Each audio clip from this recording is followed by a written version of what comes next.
All right, and we are live with another episode of Mentor Minutes, a chance for leaders around the world to ask about real world problems, and we'll take a chance to put the theory and the principles behind great leadership and apply those to those problems to give you some action steps to get you past those obstacles and hopefully have a successful result from the issue that you're facing out there. If you've come to this episode late, for those that have joined right now, you drop down into the comment section, go ahead, ask your questions. But for those that come late to this, please still go down into the comment section, ask your question. I will get it on the next episode of Mentor Minutes. And if you're listening to this on the podcast or over on YouTube, same goes for you. I monitor the comments from prior episodes. And so anything that pops up there, I will get on the next episode. So with that said, I actually have a follow-up. Luke, Hassan, so great to see you here. I actually have a follow-up from yesterday. There was some principle called the action learning system or action learning set that I wasn't familiar with and did a little research yesterday on it. And to summarize it very quickly, the question was how do you apply that in a training environment? How do you train for that? And to summarize very quickly, the principle behind the action learning set is to take actions and then review those actions. So it isn't, I'm a big fan of this actually. It isn't about the theory behind things, it's about your actions and learning from your actions. And so the question is, how do you apply that in a training environment? How do you make that successful? John, Cindy, Harry, great to see you here. So what goes along with this is actually a great thing for any training environment that you're looking to set. In this case, you're looking to take actions and learn from those actions. But in a training environment where you're teaching this, you can actually look at past actions. So that would be my big recommendation. And for those trainers out there, look to apply examples to every single one of the things that you conduct in your training environment. Make real world examples where something was successful, where it wasn't done right, that sort of thing. And so you can do your debrief on actions that were taken in the past to help bring and inspire some of that learning. So that's my big advice on that. If you're looking to apply the action learning set, go ahead, take a look at prior actions that have taken place in the prior month, maybe the prior 2 months. So something that's relatively frequent where maybe people haven't had a chance to learn from those actions and to debrief those, and do that and use those as examples in your training. And that's a great way for everybody out there. If you're in a training environment, look to leverage real world examples of success and failure around what you're training. That can be hugely helpful. So while we wait, and I see Dana popped a question in. Anybody that's got any questions, drop them down there. I do have one kind of personal follow-up from yesterday. So Monday was a great day for me, got a lot accomplished, a lot of energy behind it. Tuesday was a little bit of a lull, I'll be quite honest with you. And from a work perspective, just kind of blah. But one of the things that I talk about a lot is having that work-life balance, and how that work-life balance can actually bring energy into your work, and where you can actually have more energy for work. So it isn't that you're taking time away from work to handle personal things or to do personal items. It's that having that balance creates kind of a symbiotic relationship. So I had a blah day at work. However, I went to the gym and had a great workout at the gym. Really felt energetic for whatever reason, did way more than I expected to be able to do in that particular, and that was the lift for me. So what I encourage you, that kind of just brought to mind the importance of that work-life balance. One of the side benefits of that is you can take kind of a blah day, and if you have something else, I love it, Laura, that's a great one. If you have kind of a blah day, it may be that if you go check out a movie because you love seeing movies, that turns that day around and makes it a little bit more of a success. If you like going out to eat, you check out a good restaurant, you have a good recipe at home that you try out. That work-life balance helps you kind of manage those peaks and valleys, as we talked about in the book a couple of weeks ago. You can have a peak in your personal life and kind of a valley in your professional life, and those things can balance out just a little bit. But it was a great illustration of the importance of having activities outside of work that you are passionate about, that you are nurturing, and how important that can be as far as just your overall well-being. So great discussion, or great lesson that I kind of learned personally yesterday, or that was kind of reiterated to me, and I'd love to hear your thoughts on that as well, anybody that's tuning in here. Dana's got the question, and it starts out with a buzzword, shall we say, little warning bells going off. Dating and or hanging out between employees and managers, actually assistant managers. What are your thoughts? The quick response that I have is that it can't affect the working relationship. That kind of goes without saying.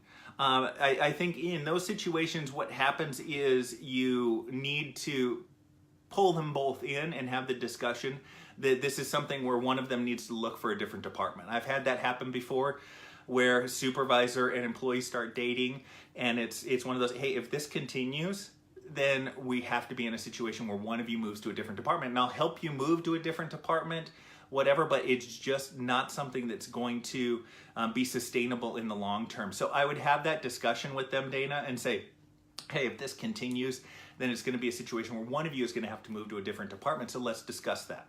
Now, what happened in that particular case is they say, okay, we'll stop dating. And they kept dating.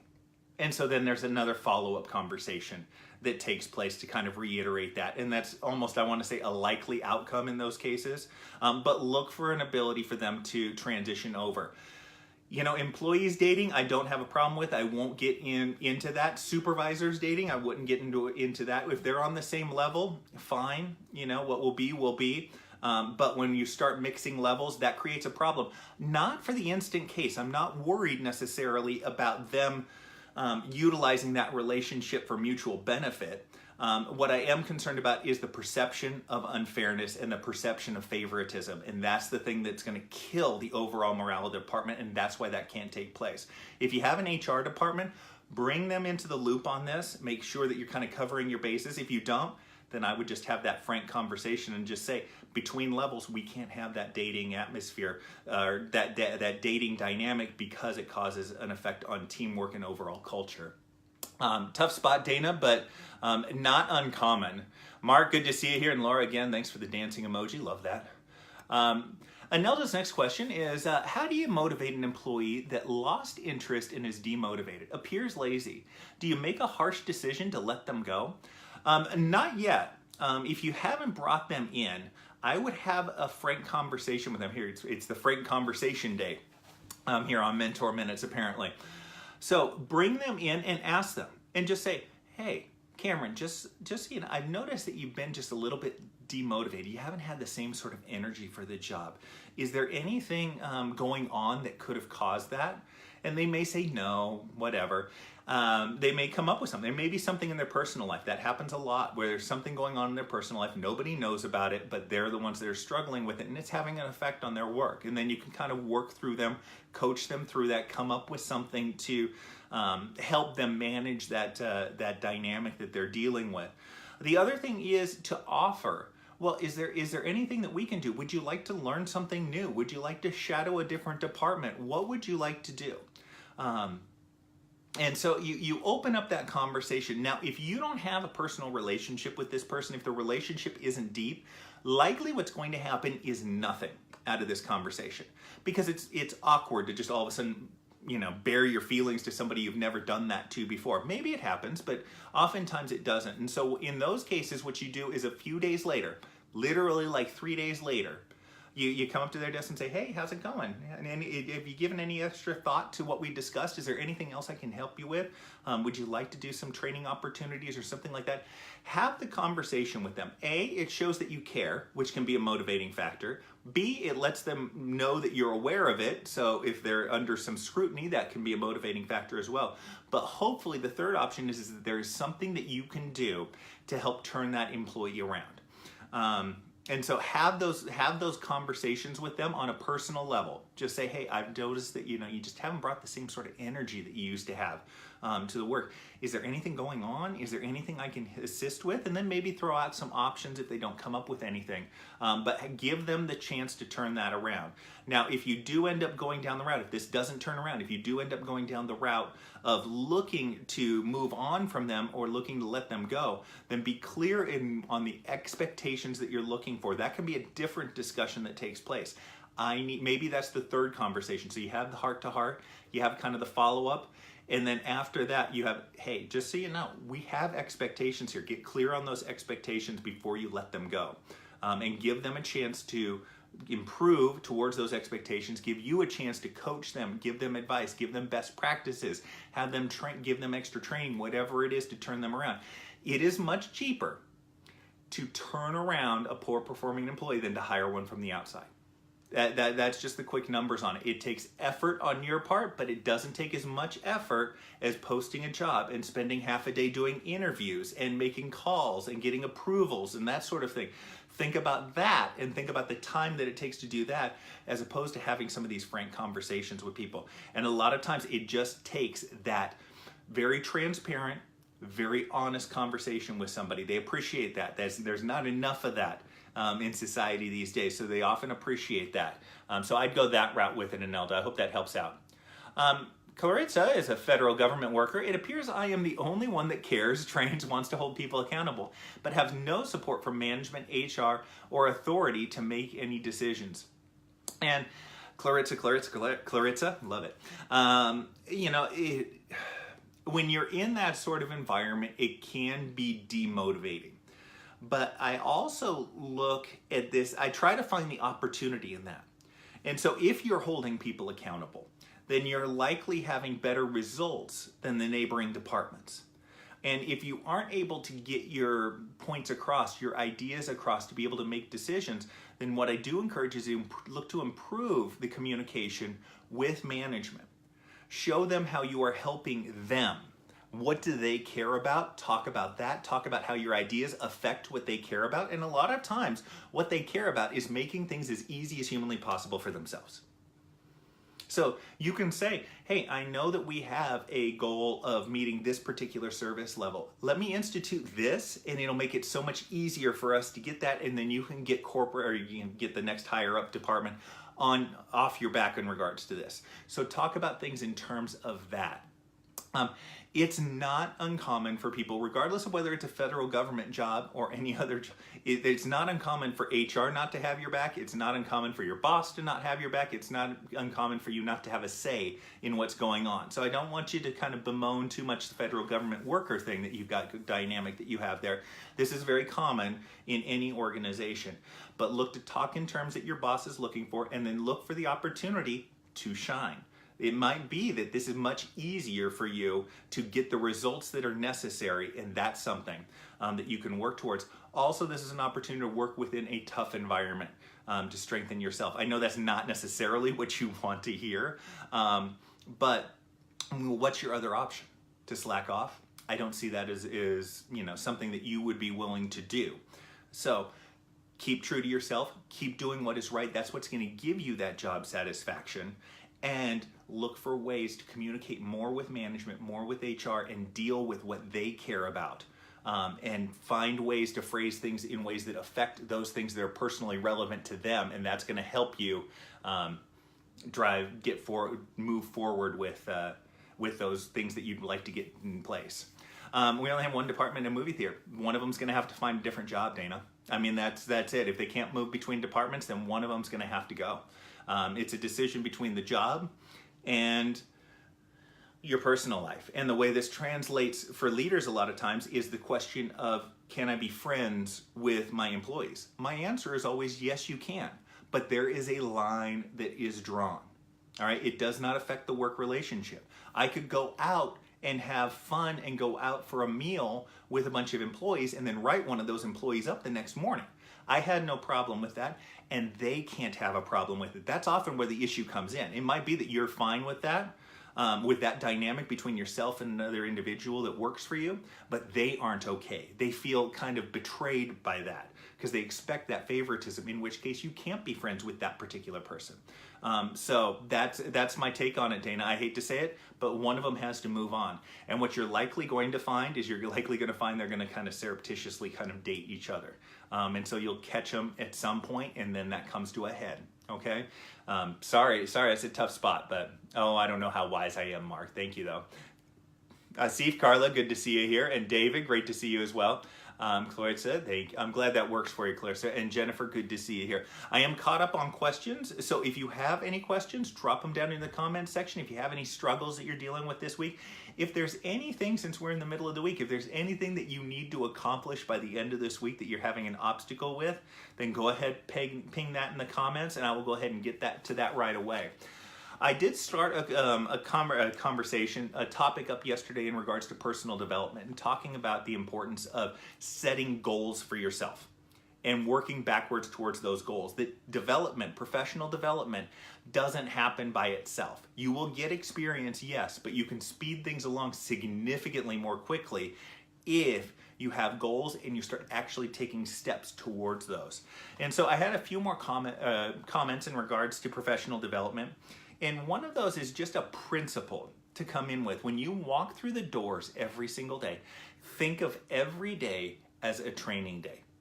Think about learning something every single day. And again, this is one of those things where it doesn't happen naturally. There may be a day where you're doing reports and you're in regular meetings, whatever. Those are the days where you have to reach out and try to learn something. And that's what speeds your development along. Every day is a training day. Every day is a chance to learn something about your team, about your peers, about your boss, about the industry, about another department. There are a ton of things to learn in every single organization that's out there. Avail yourself of those opportunities. Have the right mindset, a mindset of learning, and you're going to find that you're going to progress in your career. You're going to see opportunities out there for yourself. You're going to be able to address problems you wouldn't have known existed if you hadn't taken the extra effort and the extra focus of trying to learn something every single day. And usually with this, I actually put a cutoff after lunch. If I haven't learned anything during that morning, if I didn't learn anything about one of my employees, about the boss, about another department, about the industry, then I actually go and try to get that learning. So try to find a way to learn something new about the warehouse, the sales department, the accounting department, the marketing department. The question that I use all the time is, what do you wish everybody knew about your department that they don't? So reach out to the warehouse manager, the marketing director, the head accountant, and say, what do you wish that everybody knew about your department that they don't? And that's a great way to learn something and uncover something that's impactful. And so I would recommend especially that after lunch, if you haven't learned anything on that particular day or anything substantive, go ahead and ask those questions of your neighboring departments. And that can be a great way to keep increasing your learning. So while we wait for the next question to come in, the other thing in regards to professional development is to have patience. I've talked a lot in the last few weeks about persistence. And if you want something to get across the finish line, oftentimes you have to ask 3, 4, 5 times. Often you have to make an attempt 3, 4, 5 times. With your professional development, you're going to have patience. All right? It takes a while to get really good at a particular skill. It takes extra development. It takes extra effort. The other thing is it takes patience to move up through the ranks of the organization. Yes, we all want to get promoted every single year, but that's not realistic. A lot of times you might be in a particular position for 2 years, 3 years, maybe even a little bit more. But then that gets balanced at some point in regards to opportunities that might come down the road or that you had prior. Personally, I was in a position for just over 3 years. Or no, just under 3 years. And then I got promoted twice in the course of 6 months. So it happened very quickly in those cases. So I would look for those opportunities to exercise patience, keep building your skill set. That's why I say, if you are in a position and you are learning a ton, then that's a great position to be in because that's going to pay off down the road. That's a long-term benefit. All right, Nathan's got our next question. I love it. And that's, what's your recommendation with managing upward, holding accountability to your boss?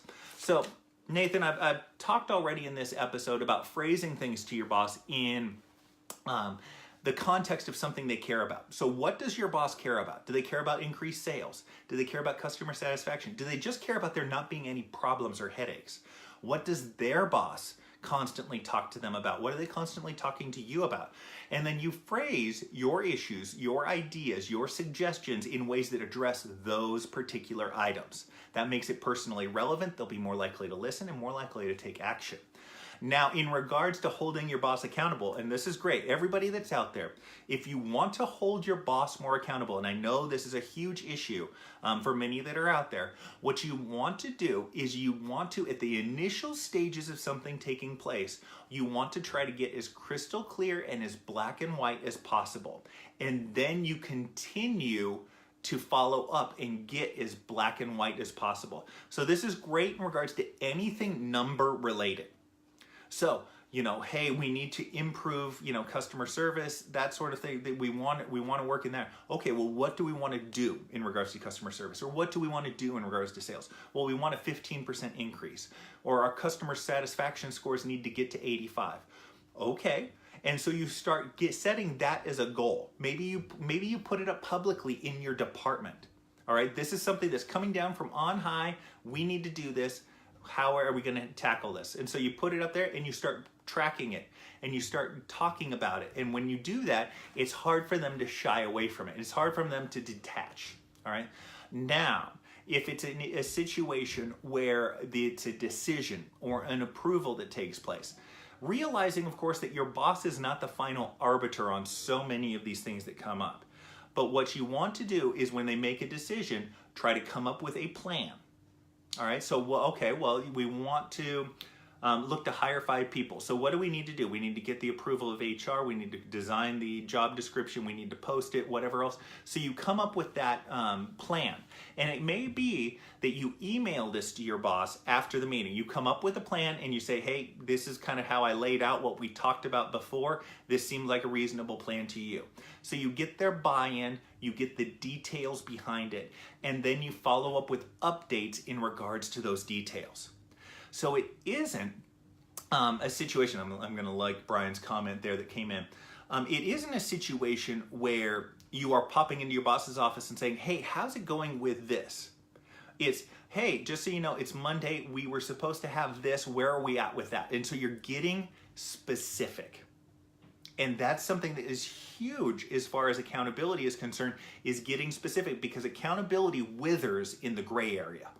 So get a plan, get specific, and then follow up on those particular specifics. I hope that helps you out. That's a great question for everybody that's out there.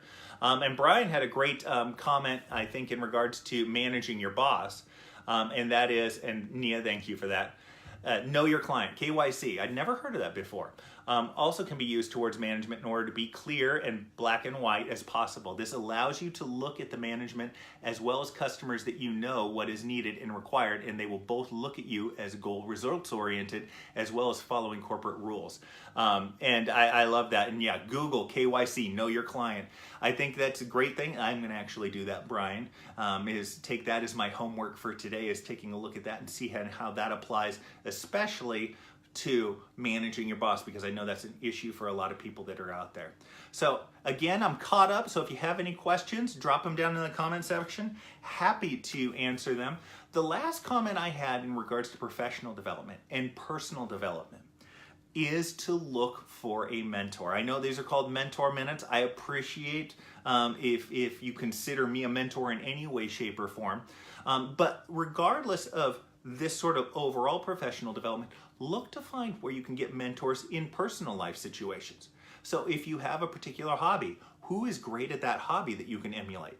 If there's particular skills in your office that you're looking for, look for a mentor and somebody that you can emulate there. One of the things that I talk about is, in regards to mentoring, is it's difficult to find a mentor. It really is. Personally, for the main reason that people don't like the responsibility of being somebody else's mentor in the job. They've got other things to do. And so what I often recommend is to become, or to look what I call kind of a Frankenstein mentor. So if you want to learn more about sales, then go with the sales director and talk about that. But the sales director might be a terrible person as far as advice on hiring people or developing people, in which case that might be the HR director. If you want to learn about creativity, it might be the marketing director. And all you do is you invite these people out for coffee or to have lunch, and you just pick their brain. What's going on in your department? What are the struggle, what's the biggest headache that you're dealing with right now? What's the coolest thing? What's got you excited? And you can create a discussion around these particular topics. And that can be hugely beneficial as far as rounding out your knowledge and starting to develop. Another great place is books. But finding a way to get some sort of mentoring from somebody. It's the information age. There's a lot of information out there, can be very beneficial to you. A lot of the reason, Brian, to find a mentor in the organization is a couple of different reasons. A, everybody's too busy, so they don't have time to mentor anybody unless they're getting some sort of credit for it. The other thing in regards to having a mentor within your organization is the politics and the issues that can be brought up a lot of times. So a lot of times it's sensitive information. It's stuff that the mentor doesn't want to get into. So that can be it. And then the third thing, and the thing that really held me up in my career, is my impression is that I needed to have a mentor who had everything together. And nobody has everything together. Everybody has their weak points and the things that they need to work on. All right, so it's unrealistic in those respects to have a mentor that knows how to do everything. And that's why I kind of came up with the Frankenstein mentor, and that worked really well for me back in my career. Gives great, yeah, and Brian, that's the other thing, is getting somebody that's outside. There's benefits to having somebody that's inside the organization because they understand things better, and then there's benefits of having somebody outside the organization that can see things perhaps a little bit more clearly. So I'm going to go into my closing spiel. So if you have a question, if you have a struggle, if you have a frustration that you're dealing with, now's the time. You got 10 or 15 seconds to drop it into the comment section. Otherwise, it'll have to wait till tomorrow. For those that have picked up on this a little bit later, missed the earlier session, you can always go back and watch the beginning of it. This is a great exercise, and one of the reasons I do this is just to exercise your leadership mind, to get you thinking about problems and situations. And it's easy to think about problems and situations when it's somebody else's problem. But eventually you're going to deal with something very similar, if not exactly like what this other person is dealing with. And so having gone through this exercise before, it just makes you stronger. It allows you to be of more service to other individuals who might be dealing with certain things as well. So it's a good exercise. Take it, I'll have the links to the podcast. Take the podcast with you on the commute so you can listen to these things and just give yourself some exercise for that leadership brain. John, always good to see you here as well. All right, everybody, you take care out there, and I will talk to you on the next episode. Thanks.